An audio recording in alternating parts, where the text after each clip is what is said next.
ہمارا دین بھرپور زندگی گزارنے کی تلقین دیتا ہے. تو ہمیں اس دنیا کی بہتری اور آخرت کی زندگی کی بہتری کے طالب رہنا چاہیے. اس دنیا کی بہتریاں بہت ساری ہیں. سب سے بڑی بہتری اس دنیا کی زندگی کی کیا ہے؟ دولت، شہرت، عزت، آبرو.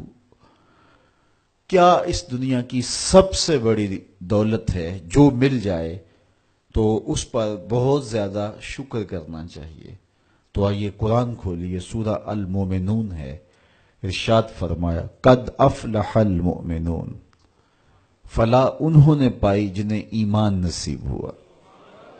تو اس کائنات میں سب سے بڑی نعمت جو حضرت انسان کو دی گئی ہے وہ دولت ایمان ہے.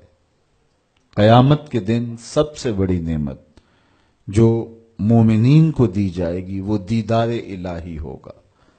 تو جو آخرت میں دیدار الہی سے محروم ہو گیا اور دنیا میں ایمان سے محروم ہو گیا وہ حقیقی محروم ہے.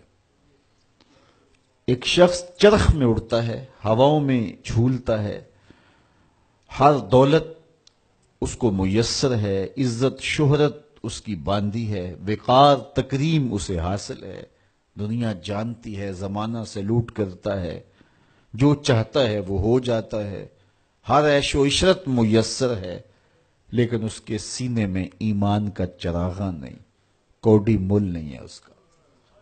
اور ایک شخص جھونپڑے میں رہتا ہے، کھانے کے لیے کبھی مل جاتا ہے کبھی نہیں بھی ملتا، دنیا اسے پہچانتی بھی نہیں ہے، وہ معروف شخص بھی نہیں ہے، لیکن اس کے سینے میں ایمان کا چراغ ہے، وہ خوش نصیب شخص ہے.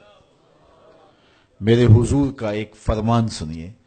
حضور نے فرمایا میرے دوستوں میں سے قابل رشک دوست وہ ہے جس کا سامان دنیا تھوڑا ہے، نمازیں زیادہ ہیں. جب وہ چلتا ہے تو اس کی طرف اشارہ بھی نہیں ہوتا، یہ فلاں صاحب جا رہے ہیں. کوئی ایسا معروف شخص نہیں، کوئی بہت عہدہ ساتھ نہیں لگا ہوا کہ جب چلے تو لوگ کہیں یہ فلاں جا رہے ہیں. ثم نقد بیدہ، حضور نے ہاتھ سے چٹکی بجائی اور پھر فرمایا اس کو موت بھی ایسے ہی آئی. پھر فرمایا قلت بواکی ہے، اس کو رونے والے بھی تھوڑے ہی تھے، اس کو رونے والے بھی زیادہ نہیں تھے. قلت تراثہ، اس کی وراثت بھی بہت لمبی نہیں نکلی. فرمایا میرے دوستوں میں قابل رشک دوست دیکھنا ہے تو یہ اس کا جنازہ جا رہا. تو ہماری سب سے بڑی دولت ایمان کی دولت ہے، نمازوں کی دولت ہے، شرافت کی دولت ہے. یہ دولتیں ہمیں جمع کرنی چاہیے. سویر سے لے کر شام تک دونوں ہاتھوں سے ہم امیر بننے کی دوڑ میں لگے ہوئے ہیں، کوشش کر رہے ہیں دولت جمع ہو جائے، دونوں ہاتھوں سے اکٹھی کر رہے ہیں. امیر بن جائیں، دولت مند بن جائیں. خیال ہے کہ اگر دولت بہت ساری ہوگی تو سکون ملے گا. جب مل جاتی ہے دولت تو پھر سکون نہیں ملتا، کہتے ہیں کچھ اور حاصل ہو تو سکون ملے گا. ساری زندگی اس دوڑ میں گزر جاتی ہے. جس طرح دنیا کی دولت جمع کرنے کے لیے دوڑ لگاتے ہو، شرافتیں جمع کرنے کے لیے دوڑ لگاؤ، نجابتیں حاصل کرنے کے لیے دوڑ لگاؤ، سجدوں کی کثرت حاصل کرنے کے لیے دوڑ لگاؤ، صالح اعمال جمع کرنے کے لیے دوڑ لگاؤ. یہاں اپنے بچوں کے لیے کاروبار بھی کرو، رزق بھی کماؤ.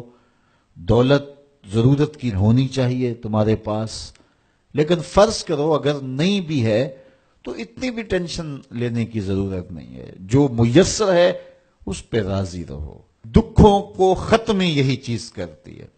بندہ رب پہ راضی ہونا سیکھ لے تو جہاں بندہ ہوگا وہیں خوش ہوگا، اور راضی ہونا نہیں سیکھے گا تو کھرب پتی بھی ہوگا، نفس کی کمینگی ختم نہیں ہوگی. تو پھر اس پہ راضی رہنے کا فن سیکھنا چاہیے. حضور کی سیرت پڑھیں، آپ کو یہ سب کچھ ملے گا.